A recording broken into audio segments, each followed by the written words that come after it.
Assalamu alaikum Huda, dignitaries on the dais, off the dais, and my dear brothers and sisters, a very warm welcome, good evening and Eid Mubarak to every one of you. It has always been the tradition that we always speak to consultants in English, but this is not a CME, तर तुमची परवानगी असेल तर मी मराठीत बोलू इच्छितो. कारी साहेबांनी स्टार्टिंगमध्ये कुराणची जी आयात तुमच्या समोर पाठ केली होती, पठण केलं होतं, त्यात सांगितलं होतं की ए लोकांनो, आम्ही तुम्हा सर्वांना, ईश्वर म्हणत आहे कुराणमध्ये की लोक आम्ही तुम्हा सर्वांना एकच पुरुष आणि एकच स्त्री पासून बनवलंय, म्हणजे ॲडम आणि ईव पासून बनवलंय. जर आम्ही एकच स्त्री आणि एकच पुरुष पासून बनवलं गेलो आहेत तर आम्ही काय झालो? एकमेकांची भाई बांधव झालो, एक फॅमिली झाली. तर मी जे आधी सांगितलं my dear brothers and sisters, हे फक्त एक बोलण्याची पद्धत नाही आहे, वास्तवात खरोखरी आम्ही एकमेकांची भाई बांधव आहोत, हो ना. तर मेरे भाइयों, प्यारे भाइयों और बहनों, हे फक्त एक फ्रेज नहीं, हे फक्त एक मुहावरा नहीं है, ये असल चीज़ है कि हम एक दूसरे के भाई बहन हैं. The things that unite us are more than the things that divide us. आम्ही सर्व एकमेकांची भाईबंधव आहोत. आम्ही सर्वांचा ईश्वर एकच आहे. आम्हा सर्वांना एकच ईश्वरांनी बनवलं आहे. असं होऊ शकत नाही की वेगवेगळ्या लोकांना वेगवेगळ्या ईश्वरांनी देवांनी बनवलं असेल, हो ना. मेडिकल सायन्स, अँथ्रोपॉलॉजी, जेनेटिक्स पण आम्हाला सांगतो की आम्ही सर्वांचं एकच सोर्स आहे, आमची जेनेटिक कॉन्स्टिट्यूशन एकच आहे. आणि अजून एक सांगू तर आम्हा सर्वांचं कल्चर, आमची सभ्यता पण एकच आहे. आता तुम्हाला वाटत असेल की हे तर इस्लामिक कल्चरची लोक आहेत, तर इस्लाम कोणत्या कल्चरचं नावच नाही आहे. इस्लाम एक विचारधारा आहे. इस्लामचा मूळ अर्थ, इस्लाम एक अरबी शब्द आहे, त्याचा मूळ अर्थ असा असतो की ईश्वरासमोर, देवासमोर आत्मसमर्पण करावं. जो कोणी माणूस ईश्वराच्या आज्ञासमोर स्वतःचं समर्पण करत असेल त्याला अरबीमध्ये मुस्लिम म्हटलं जातं. एक अरबी शब्द आहे. आम्ही आज्ञाकारी म्हणू शकतो मराठीमध्ये. मुस्लिम म्हणजे आज्ञाकारी. ईश्वराच्या, देवाच्या, त्या एका ईश्वराच्या, एका देवाच्या समोर समर्पित व्हावं, ज्यांनी आम्हा सर्वांना बनवलं आहे. आणि फक्त आम्हालाच नाही, पुण्या सृष्टीला बनवलं आहे. त्याला आम्ही काय म्हणतो? मुस्लिम असं म्हणतो अरबीमध्ये. आणि जे ही पद्धत फॉलो करत असेल, ईश्वराच्यामोर समर्पित होणं, याला इस्लाम म्हटलं जातं. कल्चर काय असतो? सभ्यता काय असते? सभ्यताची 3 स्तंभ असतात. एक की आम्ही काय, आमची क्लोथिंग काय आहे, वेशभूषा काय आहे. आता आम्हा सर्वांची वेशभूषा एकच आहे. आम्ही भारतीय संस्कृतीचे लोक आहोत, भारतीय सभ्यता आहे आमची. जी मी जे नेसले, मी जे शर्ट पॅन्ट घातली आहे किंवा कुर्ता पैजामा आम्ही घातलो, भारतातली सर्व लोक जे कुर्ता पैजामा घालतात, तर कुर्ता पैजामा हा एक इंडियन ड्रेस झालं. कुर्ता पैजामा कोणता इस्लामिक ड्रेस झालाच नाही. दुसरा काही स्तंभ असतो कल्चरचं, जेवण. जेवणाची पद्धत काय आहे आमची. आता दुपारचं जेवण मी डॉक्टर झकी यांच्या घरी माझं लंच होतं. काय होतं लंचमध्ये? लोकांना अशी कल्पना असते मुस्लिम म्हणजे बिर्याणीच खात असतील, सकाळ संध्याकाळ बिर्याणी खात असतील. भेंडीची भाजी होती, पोळी होती, वळण भात होतं. आणि वळणात, दालमध्ये आम्ही मुंबईमध्ये लौकी किंवा दुधी म्हणतो, इथं मला माहीत नाही काय म्हटलं जातं, त्याची भाजी होती. तर साधं जेवण जे सगळी लोकं खातात, हे आमचं कल्चरचा दुसरा स्तंभ. तिसरा स्तंभ काय आहे? भाषा. मी मराठीत बोलतोय, हिंदीत पण बोलू शकतो. आणि मांडवीवाला माझं आडनाव आहे. मांडवी गुजरातमधला एक नगर आहे. तर तुम्हाला हवं असेल तर गुजराती पण बोलू शकतो. पण ही भारतीय लँग्वेजेस आहेत, ही कोणती फॉरेन लँग्वेज नाही आहे. तर किती प्रकारे आम्ही युनायटेड आहोत, ह्यांच्याकडे आमचं लक्ष व्हावं. आमची भाषा एक, आमची क्लोथिंग एक, आमचं खाणपान एक. एकच ईश्वरांनी आम्हा सर्वांना बनवलं आहे. आम्ही एकच ईश्वरांची क्रिएशन आहोत. आणि आमची जी अँसेस्ट्री आहे ती पण एक आहे. तर आम्ही एक आहोत. मजहब नहीं सिखाता आपस में बैर रखना, हिंदी हम वतन है, हिंदुस्तान हमारा, याचं एक सायंटिफिक विश्लेषण मी तुमच्यासमोर प्रस्तुत केलं आहे. या बंधुत्वाला, या युनिटीला आम्हाला आज सेलिब्रेट करायचं आहे. हे ईद मिलन प्रोग्राम का ठेवलं आहे आम्ही? ईद कुणाबरोबर आम्ही मनवतो? ईद कुणाबरोबर साजरा करतो आम्ही? परिवारबरोबर. आणि जर आम्ही सगळी लोक एकच परिवारची लोक आहेत तर आम्ही ईद कोणाबरोबर साजरा करावी? एकमेकाबरोबर साजरा करावी. माझ्या कुटुंबात फक्त 6 लोक आहेत. आई वडील, मी, वाईफ आणि 2 मुलं. तर माझी एक ईद 1 तारखेला जे होती खूप लहान ईद होती. आता ह्या मंचावर ह्या प्रोग्राममध्ये माझी ईद खरोखरची ईद झाली. मला असं वाटतं की आम्ही तुम्हा सर्वांबरोबर ईद साजरा करत आहोत. तर 6 लोकांची एक माझी ईद होती 1 तारखेला, आणि आज 20 तारखेला माझी जी ईद आहे जी आम्ही साजरा करत आहोत ते नांदेडच्या सगळ्या डॉक्टरबरोबर आम्ही साजरा करत आहोत. ही खरोखरची ईद आहे आमची. या ईदला 2 ईद असतात आम्हाला माहीत आहे. याला रमजान ईद असं म्हटलं जातं. रमजानचा अर्थ काय असतो, काय केलं जातं, याची एक आयडिया आमच्यासमोर असायला हवी. तर काय साजरा करत आहोत आम्ही ते ॲटलिस्ट आम्हाला माहीत हवं असं की काय साजरा आहे, रमजान ईद असते काय, काय ईद मनवली जाते, रमजान काय असतो, एक पूर्ण महिना काय आहे. रमजानचं मूळ अर्थ हे रम्ज या शब्दापासून आलं आहे. आणि रम्जचा अर्थ असतो टू बर्न, टू स्कॉर्च, जलाना, भट्टी में जलाना. एखादी जी धातू असते त्याला प्युरिफाय जे आम्ही करतो ना, कशी प्युरिफाय करतो आम्ही? आग में जला के किसी भी जेवर को या किसी भी लोहे को प्युरिफाई किया जाता है. रमजानचा अर्थ असतो बर्न करणं, स्कॉर्च करणं, एक्स्ट्रीम हीट. याला रम्ज असं म्हटलं. आणि रमजान हे त्याच्या पण सुपरलेटिव्ह व्हॅल्यू झालं. तर खूप जास्त इंटेन्सिव्ह हीटपासून एका माणसाला जर आम्ही त्याची ट्रेनिंग दिली तर त्याला रमजान असं म्हटलं जातं. तर ही एक ट्रेनिंग पिरियड आहे. 1 महिन्याची जी ट्रेनिंग असते. ट्रेनिंगमध्ये काय केलं जातं? काय करतो रमजानमध्ये आम्ही? उपवास ठेवतो.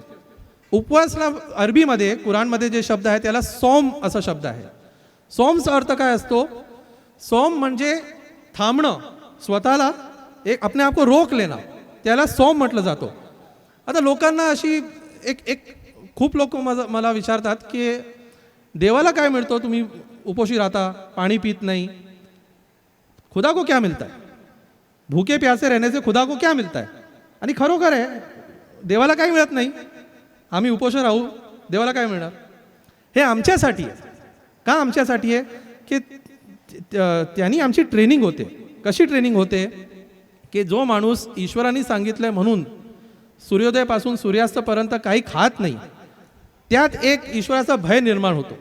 तर नंतर जाऊन ईश्वरांनी ज्या गोष्टींना हराम केलं आहे की हे तुम्ही करूच नका, त्यापासून स्वतःला प्रोहिबिट करणं, वाचणं, हे त्याच्यासाठी अजून सोपं होतं. कळलं का?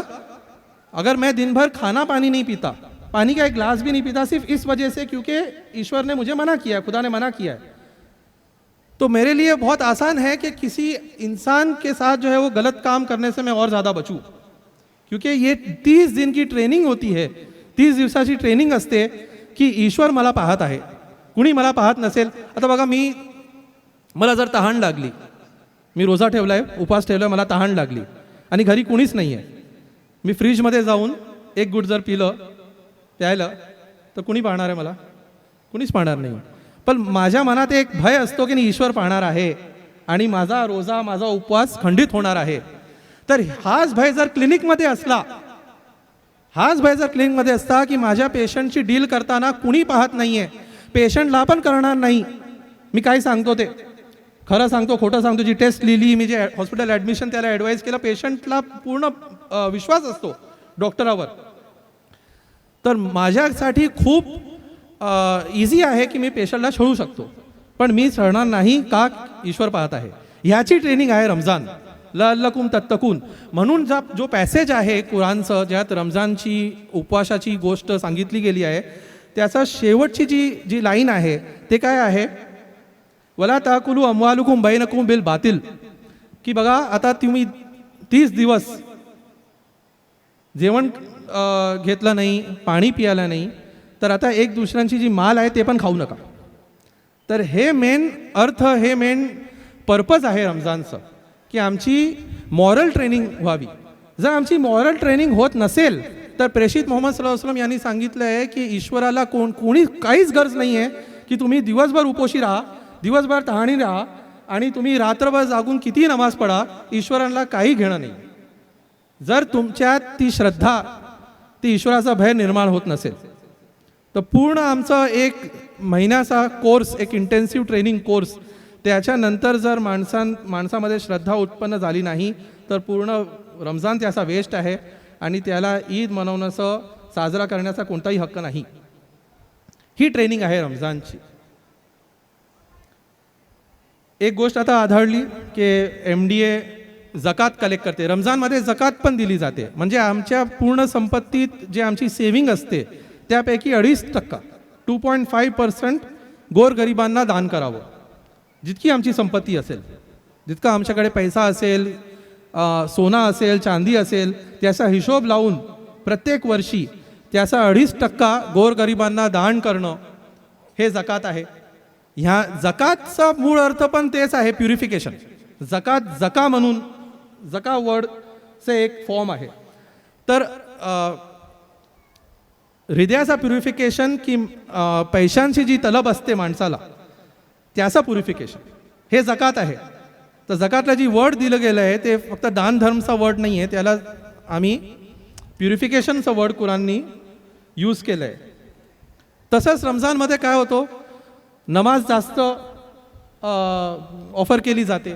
नमाजमध्ये पण हेच आहे. नमाज आम्हाला शिस्त, डिसिप्लिनची ट्रेनिंग देते की एका लाईनमध्ये सगळ्यांनी उभे राहून नमाज अदा करावी, एका इमाम, एका लीडरच्या मागे नमाज अदा करावी. पंक्च्युअलिटी, आणि रोजामध्ये पण पंक्च्युअलिटी. जर उदाहरणार्थ 7 वाजता सूर्यास्त होत असेल आणि मी फक्त 2 मिनटं आधी पण काही पाणी पिलं तर माझा रोजा खंडित होणार. तर ही जे पंक्च्युअलिटी आम्हाला रमजान शिकवतो, ते पंक्च्युअलिटी आम्हाला आमच्या क्लिनिकल प्रॅक्टिसमध्ये पण कायम ठेवायची असते. असं नाही आहे की आम्ही पेशंटला अपॉइंटमेंट दिलं 7 वाजता आणि आम्ही स्वतः 7:30ला येतो आणि रिसेप्शनिस्टला सांगतो की बघा 2-4 पेशंट असतील, 10 पेशंट असतील तरच आम्हाला बोलव, नाहीतर आम्ही आरामात येऊ. तर हे पंक्च्युअलिटी नमाजमध्ये इमाम जर 5 मिनटं पण लेट असेल तर त्याच्यासाठी थांबलं जात नाही, नमाज स्टार्ट होते. कोणताही दुसरा माणूस समोर येणार आणि त्याला नमाजला लीड करणार. तसंच इक्वॉलिटी नमाजमध्ये असं आहे मस्जिदेत की जो माणूस आधी आला त्याला पहिल्या रांगेत जागा मिळणार आणि जो माणूस लेट असेल तो कितीही श्रीमंत असू द्या, तो कोणता गव्हर्नर असू द्या, कॉलेजचा प्रिन्सिपल, डीन असू द्या, त्याला शेवटच्या रांगेत जागा मिळणार. ही इक्वॉलिटी ही आम्हाला नमाज शिकवते. आणि ते फक्त नमाजसाठी नाही आहे, तर हे डिसिप्लिन, पंक्च्युअलिटी आणि हे शिस्त, हे इक्वॉलिटी हे आम्हाला त्यासाठी शिकवलं गेलं असतं की आम्ही आमच्या जीवनात त्याला प्रॅक्टिस करावं म्हणून. अजून काय असतं रमजानमध्ये? रमजान ॲक्च्युली कुराणची ॲनिव्हर्सरी आहे. कुराणमध्ये ईश्वरांनी सांगितलं आहे की शहरु रमजानुल लझी उन्झिला फीहिल कुरान हुदल्लिन नास व बय्यिनातिन मिनल हुदा वल फुरकान. रमजान तो महिना आहे ज्यात कुराण अवतरित केलं झालं होतं. आणि ते कुराण काय आहे? हुदल्लिन नास, प्रत्येक माणसासाठी त्यात मार्गदर्शन आहे, फक्त मुस्लिमसाठी मार्गदर्शन नाही. हा ईश्वर जो कुराण अवतरित करत आहे त्या आम्हा सर्वांचा ईश्वर आहे. वेगवेगळे ईश्वरच नसतात. माझा ईश्वर, तुमचा ईश्वर, ही कल्पनाच आम्ही मनापासून काढून घ्यावी. ही इलॉजिकल गोष्ट आहे. माझा ईश्वर, तुमचा ईश्वर काय असतो? ईश्वर असतो, एकच ईश्वर असतो. त्या ईश्वराने सांगितलं की बघा, हे प्रेषित मोहम्मद सल्लल्लाहु अलैहि वसल्लम तुमच्यावर हे जे मी कुराण अवतरित करत आहे ते प्रत्येक माणसासाठी, फॉर ऑल ह्युमॅनिटी हे मार्गदर्शन आहे. हुदल्लिन नास, फक्त हुदल्लिन मुस्लिमीन नाही आहे. तर कुराण आम्हा सर्वांची पुस्तक आहे. आम्ही भारतीय लोक आहोत, हो ना? भारतीय मुळाची लोक आहोत. आमच्यापैकी इथं कोणी अरब आहे का? कोणीच अरब नाही आहे. आम्ही सगळे भारतीय लोक आहोत. तर कुराण आम्हा सर्वांची पुस्तक आहे. कुराण आम्हाला शिकवतो की आम्हा सर्वांचा ईश्वर एक आहे, पूर्ण सृष्टीचा ईश्वर एक आहे. फक्त आम्ही त्याच्या समोर त्याची आज्ञाचं पालन करावं. कुराण आम्हाला शिकवतो की आम्ही सर्व लोक एकाच पुरुष आणि एका स्त्रीची संतानं आहोत, जे आयत स्टार्टिंगमध्ये कारी साहेब यांनी तिलावत केली होती. आणि कुराण आम्हाला हे पण शिकवतो की मरण्यानंतर डी एंड होत नाही. मरण्यानंतर आम्हा सर्वांना ईश्वरासमोर उभं राहून आम्ही काय केलं, काय नाही केलं, काय पाप, काय पुण्य केले, काय चांगलं, काय वाईट केलं असेल त्याचा हिशोब द्यायचा ईश्वराला. कुणीही पाहत नसेल तरी ईश्वर पाहत आहे. ह्याची पूर्ण कॉन्शियसनेस जर आमच्या मनात असेल तर आम्ही चांगला भला माणूस आम्ही बनू शकतो. हे कुराणची आमच्यासाठी सगळ्यांसाठी टीचिंग आहे. मेडिकल सायन्स, आम्ही डॉक्टर आहोत. कुराण आम्हाला काय सांगतो? कुराण आम्हाला सांगतो जी आम्ही रोज करतो. काय करतो आम्ही? कुराण सांगतो तुम्ही जर एका माणसाचा जीव वाचवलं तर तसंच आहे की तुम्ही पूर्ण मानवजातीचा जीव वाचवलं असेल. If you save the life of one person it is as good as you save the life of all humanity. आम्ही रोज ते आमच्या क्लिनिकमध्ये, आमच्या सर्जरीमध्ये करतो. एका माणसाचा जीव वाचवणं याचं रिवॉर्ड किंवा याचं स्टेटस हे आहे की पूर्ण मानवजातीचा जीव वाचवं. आणि ह्या मेसेजला आम्हा सर्वांपर्यंत पोहोचवण्यासाठी ईश्वरांनी प्रत्येक समुदायामध्ये प्रत्येक काळात काही लोकांना अपॉइंट केलं. त्याला आम्ही प्रेषित म्हणतो किंवा मेसेंजर म्हणतो, पैगंबर म्हणतो, प्रोफेट म्हणतो. त्यापैकी जे शेवटचे प्रेषित आहेत ते प्रेषित मोहम्मद सल्लल्लाहु अलैहि वसल्लम यांचं नाव आहे. एक कल्पना ही पण आहे की प्रेषित मोहम्मद हे इस्लामचे संस्थापक आहेत. ऐकलं असेल तुम्ही. प्रेषित मोहम्मद हे इस्लामचे संस्थापक नाहीत. प्रेषित मोहम्मद ते शेवटचे प्रेषित आहेत.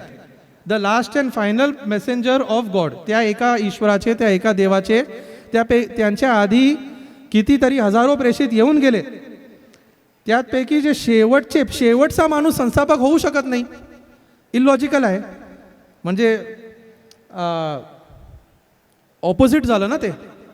पहिला माणूस संस्थापक असतो, शेवटचा माणूस संस्थापक होऊ शकत नाही.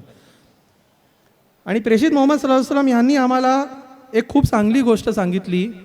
मी माझं ॲड्रेस त्याच्यावर कंप्लीट करू इच्छितो. मी जास्त बोलणार नाही कारण की हे ईद मिलनचं प्रोग्राम आहे. कोणत्या स्पीच किंवा कोणत्या ॲड्रेसची ही अपॉर्च्युनिटी नव्हती, पण मला तुमच्याशी बोलायचं होतं. प्रेषित मोहम्मद सल्लल्लाहु अलैहि वसल्लम यांनी आम्हाला सांगितलं खैरुन नास मय्यनफउन नास औ कमा काल रसूलुल्लाह सल्लल्लाहु अलैहि वसल्लम. तुमच्यापैकी सर्वात जास्त चांगला माणूस तो आहे जो दुसऱ्यांच्या हितासाठी काम करत असेल. मुसलमानांच्या हितासाठी नाही, ख्रिश्चनच्या हितासाठी नाही, हिंदुआंच्या हितासाठी नाही, प्रत्येक माणसासाठी, प्रत्येक माणसाच्या हितासाठी जे काम करत असेल.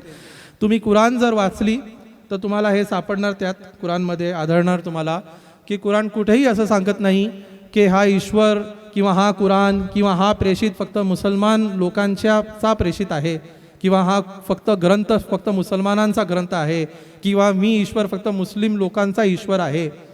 पूर्ण कुराणमध्ये मला तर हेच आढळलं, मला हे सापडलं की आम्हा सर्वांचा ईश्वर एकच आहे. आम्ही एकच कुटुंबाची लोकं आहोत, भारतीय लोक आहोत. हे आम्हाला ज्ञात व्हायला हवं. ते आमच्या स्मरणमध्ये फक्त सबकॉन्शियसमध्ये नाही, कॉन्शियसनेसमध्ये व्यवस्थित व्हायला हवं.